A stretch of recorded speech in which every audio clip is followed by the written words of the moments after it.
celebration.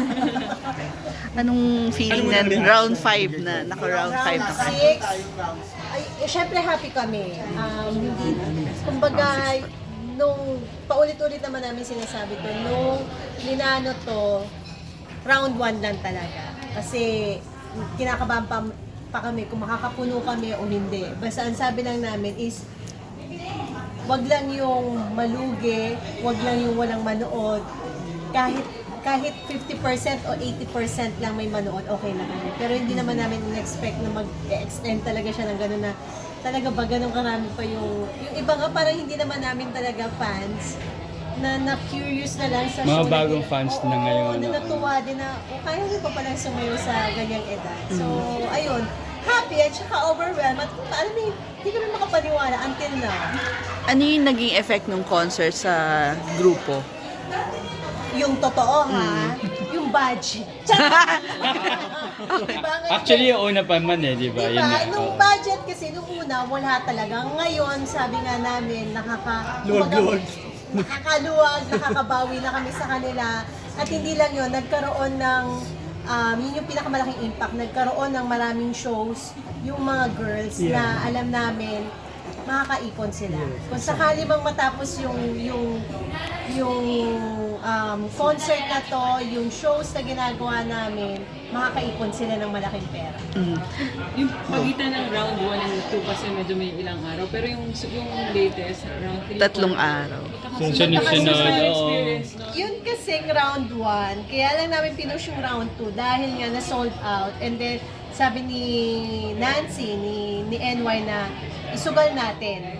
Ako talaga personally, hindi ako pumayag kasi nga sabi ko na sold out na natin. Baka mamaya hindi natin ma-sold out. Ang pangit yung kalalabasan, di ba? Pero sabi niya hindi, sagot ko to. Nung na-sold out, okay. Sino ang may gustong gumawa ng round 2? Sige, push natin round 3. Parang yun yung finale. Talagang literal na finale naman.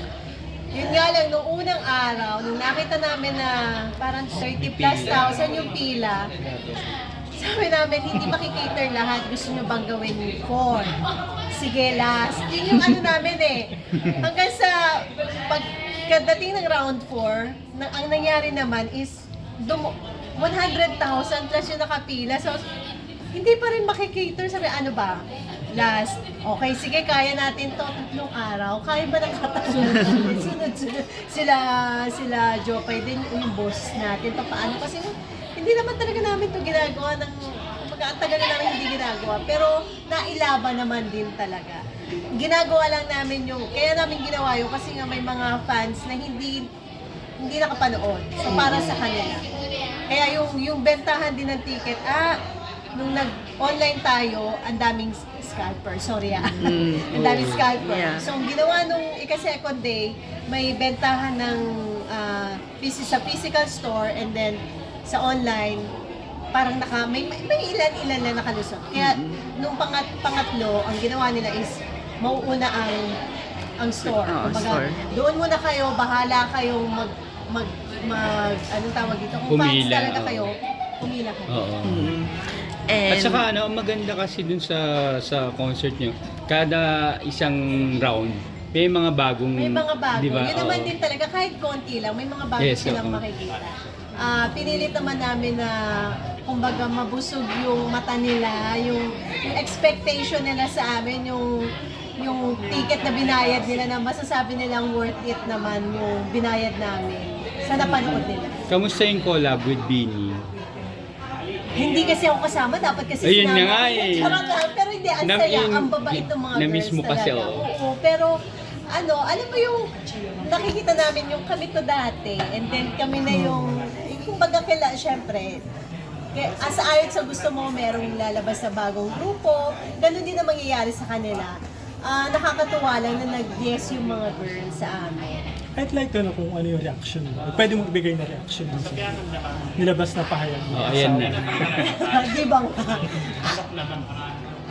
Ayoko na mag-comment kasi sabi nga ng asawa ko, wag na nating patulan. Maraming dapat asikasuhin, problemahin, solusyonan na hindi naman kailangan. Kumbaga, ibigay na natin sa kanila yon. Kung sinabi nila yon, kumbaga, personal na, anong tawag dito?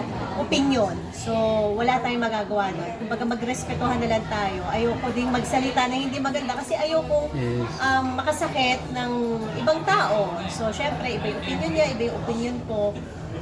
Para mawala na lang yung issue kasi kawawa din yung pamilya nila. Actually, may bata, meron si Icy. So, ayun. Pero siya na nung reaction mo na ang daming nagtatanggol sa inyo, sa inyong mag-asawa. People were rooting for you. Yun naman ang pinagpapasalamat namin kasi parang hindi mo na kailangan talagang literal na magsalita. Yeah. Merong naiintindihan yung side nila. Kaya nga sabi ko, respetuhan tayo ng paniniwala. Kasi yan yung isa sa hindi natin dapat pagtalunan minsan eh. Hindi mo yung religion, pati yung sa politics, lalo na kung magkaiba kayo ng pananaw, di ba? Mag-aaway lang kayo. Pero doon sa mga taong nagtanggol sa amin, syempre nagpapasalamat kami na hindi pala namin kailangan na ipagtanggol yung sarili namin dahil meron. At mahirap din sa side nila ha, yung nababash ka. Yes, Hirap-hirap na nababash. Kahit sabihin mong ayaw mo maapektuhan at maapektuhan. Ito na lang, your message to IC na lang siguro. Anong that you'd like to share? Pag-pray gusto mo yun siya. Pag-pray namin kayo, yung buong pamilya. Yung totoo yun naman din ang ng SB talaga na syempre kailangan nilang, walang halong plastic kailangan nilang malagpasan to. Pero after nito, wala naman eh. Pag nagkita kami, saan man, magyayakapan pa rin kami, mag-hi pa rin, magkakamustahan. Wala yung talagang sama ng loob. Kasi wala talaga kami, walang pinag-awayan, wala lahat eh. Nire-respeto namin kung ano yung naging desisyon nilang mag-asawa ng pamilya niya. At masaya kami para sa kanila. So yung guesting, yung paglabas ni Icy sa concert, once lang yun, hindi na maulit. If ever na magkaroon o di naman. Surprise ba yun? Surprise siya, yun eh. Wala oo. talagang nakakaalam. Si Mia lang, di ba? Manunood lang yata dapat, checks na hata pa. Pero happy kami na kahit sandali na nabuo yung SB doon sa stage. Your thoughts yung asawa mo lagi namin nakikita sa bawat round. Oo. Umpisa, Sobrang supportive. Pag lumalabas ka dun sa mga fans, andun din siya kasama. Kasi yung totoo, hindi, sabi niya nga, mama, kilala ko ang sex ba? Alam ko sikat kayo. Sabi niya, nag-show na nga kayo dito malapit sa amin. Pero hindi ko kayo pinapansin. Kasi nga, so sabi niya, huwag kang ma-offend. Sabi niya, normal, yung parang masa, yung ganun. Talaga ba? O ikaw na yung hindi ba? Hindi, ganun, di ba? Pero nung napanood niya, yung buo, sabi niya, hindi ko alam na ganyan pala kayo mag-show, mag-concert, mag-perform. Tapos lagi na siyang nanonood ng mga performance namin. Sabi niya, nakakatuwa lang kasi parang yung support niya talaga, hindi lang sa akin, sa grupo na nandoon eh. Nakita niya kasi yung iba na parang okay naman ang buhay, yung iba medyo sakto lang, yung iba medyo, di ba? So ngayon nakikita niya na nag-level up na. So sabi niya nga, meron pa kayo ibang bansa, iba na mama, hindi kita hindi kita maabot mag-ipon ka. Anong unang country na pupuntahan? Sa UAE, Dubai and Abu Dhabi. Yun yung una. And then next namin, US. So makakasama kaya siya kasi, di ba, Ay, din yun siya? ang hindi ako sure. Pero sa napag-usapan namin, marami yung tour eh. Parang sabi niya, isang beses lang kita masasamahan. Kasi never pa yan simula nung natapos yung campaign. Hindi siya nagbakasyon talaga. Usually kasi nagbabakasyon kami para mag-reset siya. Ngayon hindi pa siya nagbabakasyon. So, inanuhan niya naman ako na hindi siya makakasama sa lahat. Dahil kailangan niya mag-work. At sinabi ko din naman, hindi ko, hindi ka pwede ng pag-ganon kasi baka mamaya Ma-issue. At saka sunod-sunod na issue sa Bulacan kasi, di ba? Totoo naman din. At in fairness naman sa kanya, nagtatrabaho naman din Yes. ng yung trabaho niya. Pero nagpe-prepare na ba kayo para doon sa world tour niyo? Ngayon, pahinga yung ibang girls, pero yes, malapit kami mag-prepare para sa world tour. Ano ba to? Parang magiging mas complete ba kayo or ano? Meron na, 27 yung Dubai, 28 yung Abu Dhabi. Feb 27. March. Magiging kompleto ba kayo? As complete as yung dito sa Manila? Halos lahat nandoon. Wow. Halos lahat nandoon. May surprise guest din. Ayun ang hindi namin sure. Sa US, makakasama na ba si Chenchi?